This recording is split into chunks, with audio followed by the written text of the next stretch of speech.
So 10వ పాఠం చూస్తే నీరు మన అవసరాలు. ఈ పాఠంలో వచ్చేసి ఒంటె గురించి మాట్లాడడం జరిగింది. ఒంటెని ఎడారి ఓడ అంటాము. అలాగే ఈ ఒంటె చాలా కాలం పాటు నీటిని తీసుకోకుండా జీవించగలదు. అయితే దొరికిందంటే చాలా నీటిని ఒకేసారి తీసుకోవడం జరుగుతుంది. అలాగే మనం లాస్ట్ క్లాస్ లో ఒకటి తెలుసుకుందాం, అసలు నీటినే తాగకుండా ఉండేటువంటి జీవించేటువంటి ఒక జీవి ఉంటుంది, అదే కాంగ్రూ అని చెప్పి మనం లాస్ట్ క్లాస్ లో డిస్కస్ చేయడం జరిగింది. తర్వాత దీంట్లో నీటి ఎద్దడి నీటి ఎద్దడి అంటే కరువు అని అర్థం. అంటే అవసరానికి తగినంత నీరు లభించినటువంటి పరిస్థితిని మనము నీటి ఎద్దడి అని పిలుస్తామని చెప్పి గుర్తుపెట్టుకోవాలి. తర్వాత వచ్చేసి ఇంకా ఈ పాఠంలో అంతకంటే ఏం లేవు. తర్వాత వచ్చేసి ఇక్కడ 12, తర్వాత 13, ఇది 14 చాప్టర్, 15 కదా ఇది, 15 చాప్టర్ ఇది. తర్వాత 16 చాప్టర్ చూస్తే 16 చాప్టర్ లో ఊరికి పోదాం అని చెప్పి ఒక పాఠం ఇవ్వడం జరిగింది. ఊరికి పోదాం అని చెప్పి రవాణా మార్గాల గురించి ఈ పాఠంలో ముఖ్యంగా మాట్లాడడం జరిగింది. అంటే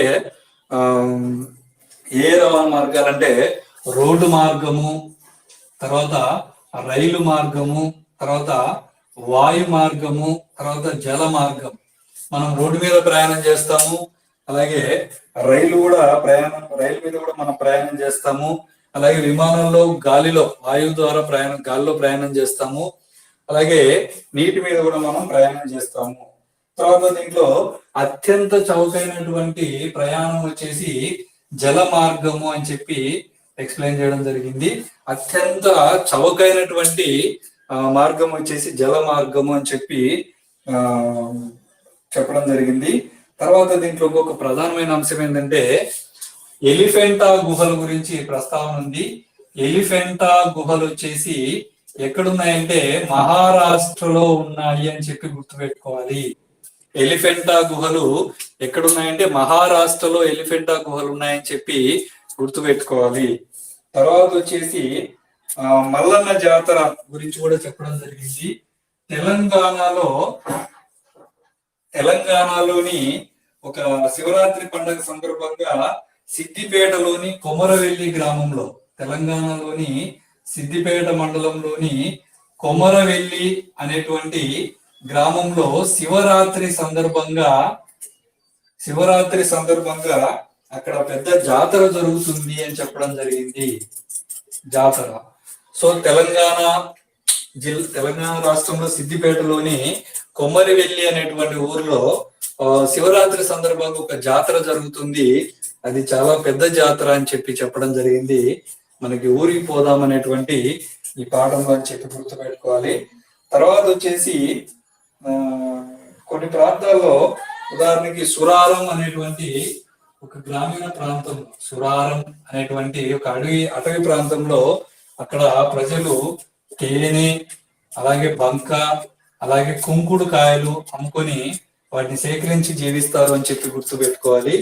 సురారం అనే గ్రామంలో తేనె, బంక, అలాగే కుంకుడు కాయలు కలెక్ట్ చేసి వాటిని అమ్ముకొని బతుకుతారని చెప్పి గుర్తుపెట్టుకోవాలి. సో ఇక్కడ ఈ క్లాస్ ని మనము రికార్డ్ చేయడం మర్చిపోయాం కాబట్టి ఇంకొకసారి బ్యాకప్ చేస్తాను అంతా సార్. సో ఇక్కడ ఈరోజు ఈవీఎస్ క్లాస్ లో మనము 9వ పాఠం నుంచి మిగిలినటువంటి 16 పాఠాల వరకు ఒకసారి డిస్కస్ చేసే ప్రయత్నం చేద్దాము. 9వ పాఠం వచ్చేసి మన గ్రామము రంగాపురం అనేటువంటి పాఠం ఇవ్వడం జరిగింది. సో గ్రామంలో ఏమేమి ఉంటాయంటే గ్రామ పంచాయతీ ఉంటుంది, పోస్ట్ ఆఫీస్ ఉంటుంది, అలాగే గ్రామీణ బ్యాంక్ ఉంటుంది, వాటర్ ట్యాంక్ ఉంటుంది, పశు వైద్యశాల ఉంటుంది, స్కూల్ ఉంటుంది. ప్రతి గ్రామంలో ప్రధానంగా ఇవన్నీ ఉంటాయి. సో గ్రామ పంచాయతీ ఏం చేస్తుందంటే గ్రామ పంచాయతీ విధులు చూస్తే మంచినీటిని సరఫరా చేయడం, అలాగే వీధులను కాలువలను శుభ్రం చేయడం, అంటే పారిశుద్ధ్య పనుల్ని నిర్వర్తించడము, అలాగే వీధి దీపాల నిర్వహణ కూడా గ్రామ పంచాయతీ కిందకే వస్తుంది అని చెప్పి గుర్తుపెట్టుకోవాలి. తర్వాత వచ్చేసి పిహెచ్సి అంటే ప్రైమరీ హెల్త్ కేర్ సెంటర్ అంటాము. మరి పిహెచ్సిలో ఏం చేస్తారంటే చిన్న చిన్న వ్యాధులకి చికిత్స చేయడం జరుగుతుంది. అలాగే మళ్ళీ ఈ పిహెచ్సి తరఫున ఒక ఆరోగ్య కార్యకర్త ఉంటారు. ఈ ఆరోగ్య కార్యకర్త వచ్చేసి టీకాలు వేయడం చిన్నపిల్లలకి, అలాగే వైద్య సలహాలు ఇవ్వడం వంటివి చేస్తారు. మళ్ళీ వాటర్ ట్యాంక్ లో క్లోరిన్ బ్లీచింగ్ పౌడర్ చల్లి నీటిని శుభ్రపరుస్తారు. మళ్ళీ పోస్ట్ ఆఫీస్ ఎందుకు పనికి వస్తుందంటే డబ్బులు దాచుకోవడానికి పనికి వస్తుంది, అలాగే జీవిత బీమా చేసుకోవడానికి పనికి వస్తుంది అని గుర్తుపెట్టుకోవాలి. తర్వాత మళ్ళీ గ్రామీణ బ్యాంక్ ఎందుకు పనికి వస్తుందంటే డబ్బులు దాచుకోవడానికి పనికి వస్తుంది, అలాగే గ్రామీణ బ్యాంకు రుణాలు ఇస్తుంది, ఆ రుణాలని మళ్ళీ తిరిగి ఈఎంఐల రూపంలో వాయిదాల పద్ధతిలో వసూలు చేస్తుంది అని చెప్పి గుర్తుపెట్టుకోవాలి. తర్వాత 10వ పాఠం వచ్చేసి సర్కస్ చేసే వాళ్ళు, అలాగే రికార్డింగ్ డాన్స్లు చేసేటువంటి వాళ్ళు కొంతమంది సంచార జీవనం గడుపుతూ ఉంటారు, ఒక చోటు నుంచి ఇంకో చోటుకి వెళ్తూ ఉంటారు. మరి అలాంటి వాళ్ళు డేరాలు నిర్మించుకుంటారు, గుడారాలు నిర్మించుకుంటారు, పైపులు నిర్మించుకుంటారు. మరి ఇంటి యొక్క రకం అనేది దేని మీద పడి ఉంటుందంటే ఆ ప్రాంతం యొక్క శీతోష్ణ స్థితి మీద, అలాగే ఆ ప్రాంతంలో దొరికేటువంటి వనరుల మీద ఇంటి యొక్క రకము అనేటువంటిది ఆధారపడి ఉంటుంది. అక్కడ దొరికేటువంటి వనరుల ఆధారంగానే ఇంటి నిర్మించుకోవడం జరుగుతుంది. తర్వాత వచ్చేసి భూకంపాలు వచ్చేటువంటి ఏరియాల్లో నష్టం ఎక్కువగా జరగకుండా ఉండడానికి కలపతో ఇంటిని నిర్మించుకుంటారు భూకంపాలు ఎక్కువగా వచ్చే ప్రాంతాల్లో. మరి చిత్తడి ప్రాంతాల్లో కలపతోనే నిర్మించుకుంటారు, కొంచెం చలిగా ఉండేటువంటి ప్రాంతాల్లో చెక్కతో నిర్మించుకుంటారు, వేడి ఎక్కువగా ఉన్న ప్రాంతాల్లో డాబాలు నిర్మిస్తారు, అడవుల్లో అయితే మంచెలు నిర్మిస్తారు. మరి నీటి మీద నివసించేటువంటి వాళ్ళైతే పడవ ఇల్లు లేదంటే బోట్ హౌసెస్, పడవ ఇల్లు లేదంటే బోటు ఇల్లు నిర్మించుకోవడం జరుగుతుంది. మరి పడవ ఇల్లు మనం ఎక్కడ ఎక్కువగా చూస్తామంటే ఒకటి కాశ్మీర్ లో చూస్తాం, కాశ్మీర్ లోని దాల్ సరస్సులో ప్రధానంగా చూస్తాం. మళ్ళీ కేరళ రాష్ట్రంలో కూడా మనము ఈ పడవ ఇళ్ళని చూడడం జరుగుతుంది అని చెప్పి గుర్తు పెట్టుకోవాలి. తర్వాత 11వ పాఠం శుభ్రమైన ఇల్లే అందమైన ఇల్లు అనేటువంటి ఈ పాఠంలో ఇల్లు శుభ్రంగా ఉంటే అది అందంగా ఉంటుంది, అలాగే అందమైన ఇల్లు ఎప్పుడు కూడా శుభ్రంగానే ఉంటుంది అని చెప్పి చెప్పడం జరిగింది. ఈ పాఠంలో బిట్స్ గా రావడానికి వీలైన అంశాలు ఏమీ పెద్దగా లేవు. తర్వాత 12వ పాఠం చూస్తే మట్టితో చేసిన మాణిక్యాలు. ఈ పాఠంలో చూస్తే ప్లాస్టర్ ఆఫ్ ప్యారిస్ అనేటువంటి ఒక పదార్థాన్ని వినాయక విగ్రహాలు మరియు ఇతర అలంకరణ బొమ్మలు తయారు చేయడానికి ఉపయోగిస్తారు. మరి నిర్మల్, కొండపల్లి, ఏటికొప్పాక, నిర్మల్లు, కొండపల్లి, ఏటికొప్పాక అనేటువంటి 3 ప్రాంతాలు కూడా కొయ్య బొమ్మలకు ప్రసిద్ధి అని చెప్పి గుర్తుపెట్టుకోవాలి. కొయ్య బొమ్మలు కావాలంటే మనం నిర్మల్కి కానీ, ఏటికొప్పాకు కానీ, కొండపల్లికి కానీ పోవాల్సి ఉంటది. మరి నిర్మల్ వచ్చేసి ఆదిలాబాద్ జిల్లాలో ఉంది, కొండపల్లి వచ్చేసి కృష్ణా జిల్లాలో ఉంది, ఏటికొప్పాకు వచ్చేసి తూర్పు గోదావరి జిల్లాలో ఉంది అని చెప్పి గుర్తుపెట్టుకోవాలి. తర్వాత వచ్చేసి ఆదిలాబాద్ జిల్లా వచ్చేసి దేనికి ఫేమస్ అని అడిగితే రంజనులకు ఆదిలాబాద్ జిల్లా చాలా ఫేమస్ అని చెప్పి గుర్తుపెట్టుకోవాలి. మరి మట్టి పాత్రలు అనగానే మనకి ఒకప్పుడు మట్టి పాత్రల్లో గింజలు, ఆహార గింజలు నిల్వ చేసుకునే వాళ్ళు. మరి మట్టి పాత్రలు అంటే కుండలు మనకి గుర్తొస్తాయి. ఈ కుండల్ని చేసే క్రమాన్ని మనం పరిశీలిస్తే కుండలు తయారు చేయడానికి ముందుగా బంకమట్టిని సేకరించి దాంట్లో నీళ్లు కలిపి బాగా తొక్కుతారు. తొక్కిన తర్వాత దాన్ని కుమ్మరి సారె మీద వేసి, ఆ మట్టిని కుమ్మరి సారె మీద వేసి గిరగిర తిప్పుతూ కుండను తయారు చేస్తారు. ఆ కుండను తయారు చేసిన తర్వాత ఆ కుండ సరైన ఆకారంలోకి రావడానికి సలపతో కొడతారు. మళ్ళీ సలపతో కొట్టి కుండ రెడీ అయిన తర్వాత ఫస్ట్ దాన్ని నీడలో ఆరబెడతారు, తర్వాత ఎండలోకి మారుస్తారు.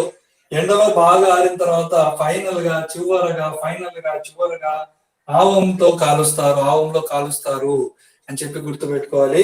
సో బంకమట్టిని తొక్కి కుమ్మరిసారి మీద వేసి, కుమ్మరిసారి మీద కుండం చేసి, సలపతో కొట్టి, నీడలో ఆరబెట్టి, ఎండలో ఆరబెట్టి ఆవంలో కాలుస్తారు అని గుర్తుపెట్టుకోవాలి. మరి సారె అంటే గుండ్రంగా ఉంటుంది, తిరిగేటువంటి చక్రం లాంటిది. మరి సలప అంటే ఒక చెక్క లాంటిది, కుండ సరైన ఆకారంలోకి రావడానికి కొడతారు. మరి ఆవం అంటే ఒక గుండం లాంటిది, దాంట్లో వేసి కాలుస్తారు. మరి నెక్స్ట్ 13th చాప్టర్ చూస్తే రంగురంగుల బట్టలు. మనం రకరకాల వస్త్రాలు ఎట్లా ధరిస్తామంటే కాలాన్ని బట్టి, సంస్కృతిని బట్టి రకరకాల వస్త్రాలు ధరిస్తాము. ఉదాహరణకి మనం చలికాలంలో అయితే ఉన్ని దుస్తులు వేసుకుంటాం, ఎందుకంటే మన బాడీ నుంచి టెంపరేచర్ ఎక్కువగా బయటికి పోకుండా ఉండడానికి ఉన్ని వస్త్రాలు హెల్ప్ చేస్తాయి కాబట్టి ఉన్ని డ్రెస్సులు వేసుకుంటాము. మరి వేసవి కాలంలో నూలు వస్త్రాలు వేసుకుంటాము. మరి తర్వాత ఈ నూలు వస్త్రాలు ఎందుకు వేసుకుంటామంటే తేలిగ్గా ఉండి నీటిని పీల్చుకునే స్వభావం ఉంటుంది కాబట్టి అవి వేసుకుంటాం. తర్వాత నూలును వచ్చేసి పత్తి దారంతో తయారు చేస్తామని చెప్పి గుర్తుపెట్టుకోవాలి. తర్వాత పట్టు దారం వచ్చేసి పట్టు దారంతో పట్టు చీరలు, పట్టు వస్త్రాలు తయారు చేస్తారు. మరి మన భారతీయ స్త్రీలందరూ కూడా పట్టు చీరలు అంటే చాలా ఇష్టపడతారు. చాలా గొడవలు కూడా జరుగుతాయి పట్టు చీరల నుంచి. తర్వాత వచ్చేసి బాంబిక్స్ మోరీ, ఈ పట్టు పురుగుని ఏమంటామంటే బాంబిక్స్ మోరీ అని చెప్తాము. తర్వాత 15 చాప్టర్ 13 అయిపోయిన తర్వాత 14 చాప్టర్ చూస్తే ఏవేవి ఎక్కడెక్కడ అనేది ఇక్కడ ఉంది. సో పటంలో కొన్ని ప్రదేశాలని గుర్తులతో చూపిస్తారు. ఆ గుర్తులను చూసి మనం ఆ ప్రాంతాన్ని గుర్తించడం జరుగుతుంది. డి లేదా హెచ్ అని ఉంటే అది దవాఖానా లేదంటే హాస్పిటల్ అని చెప్పి గుర్తుపెట్టుకోవాలి. ఇలాంటి సింబల్ ఉండి పిఓ అని ఉంటే పోస్ట్ ఆఫీస్ అని గుర్తుపెట్టుకోవాలి. ఒకవేళ పి మాత్రమే ఉందనుకోండి అది పోలీస్ స్టేషన్ అని గుర్తుపెట్టుకోవాలి. పిఓ ఉంటే పోస్ట్ ఆఫీస్ అని గుర్తుపెట్టుకోవాలి.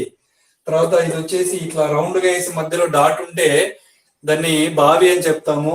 ఒకవేళ సర్కిల్ ఒక డబ్బా వేసి మధ్యలో ఎస్ అని పెడితే దాన్ని పాఠశాల లేదా స్కూల్ అని చెప్పి గుర్తు పెట్టుకోవాలి. మళ్ళీ తర్వాత 15 చాప్టర్ వచ్చేసి నీరు మన అవసరాలు అనేది చూస్తే ఈ పాఠంలో ఒంటె గురించి చెప్పడం జరిగింది. ఒంటెని ఎడారి ఓడ అంటాము. అది చాలా కాలం పాటు నీటిని తీసుకోకుండా ఉండగలదు. అలాగే నీటి ఎద్దడిని అంటే నీరు అవసరమైనంత నీరు అందుబాటులో లేకపోతే దాన్ని నీటి ఎద్దడి అంటామని చెప్పి గుర్తుపెట్టుకోవాలి. తర్వాత ఊరికి పోదాం దాంట్లో ఆ పాఠంలో వివిధ రకాల రవాణా వ్యవస్థల గురించి మాట్లాడడం జరిగింది. సో రోడ్డు మార్గము, రైలు మార్గము, గాలి మార్గం అంటే వాయు మార్గము, అలాగే జల మార్గం గురించి చెప్పడం జరిగింది. మరి జల మార్గం చాలా చౌకైనది అని కూడా చెప్పడం జరిగింది దాంట్లో. మరి ఆ పాఠంలోనే ఎలిఫెంటా గుహల ప్రస్తావన ఉంది. ఎలిఫెంటా గుహలు వచ్చేసి మహారాష్ట్రలో ఉన్నాయి. మహారాష్ట్రలో ఎలిఫెంటా గుహలు ఉన్నాయని చెప్పి గుర్తుపెట్టుకోవాలి. తర్వాత వచ్చేసి తెలంగాణలోని సిద్దిపేట మండలంలో కొమరవెల్లి అనే గ్రామం, తెలంగాణ రాష్ట్రంలోని సిద్దిపేట మండలంలోని కొమరవెల్లి అనే గ్రామంలో శివరాత్రి పండుగ సందర్భంగా ఒక పెద్ద జాతర జరుగుతుంది అని చెప్పి చెప్పడం జరిగింది. తర్వాత దాంట్లోనే సురారం అనే గ్రామం ఒక అటవీ గ్రామము, అటవీ ప్రాంతంలో ఉండే గ్రామము. అక్కడ తేనె, బంక మరియు కుంకుడుకాయలు అమ్ముకొని అక్కడ ప్రజలు జీవిస్తారు అని చెప్పి చెప్పడం జరిగింది. ఇది 3వ తరగతి ఈవీఎస్ రెండవ భాగము. తర్వాత ఈ మొదటి భాగం, రెండవ భాగం సంబంధించి ఒక 50 మార్క్స్ ఆన్లైన్ టెస్ట్ మీకు తర్వాత ఇవ్వడం జరుగుతుంది. నెక్స్ట్ 5 గంటలకు జరిగే మెథడాలజీ క్లాస్ లో కలుసుకుందాం. చాలా మంది మెథడాలజీ గ్రూప్ లో జాయిన్ అవ్వలేదు. దయచేసి అర్థం కాకపోతే నాకు కాల్ చేసినా సరే జాయిన్ అవ్వండి. ధన్యవాదాలు. Thank you.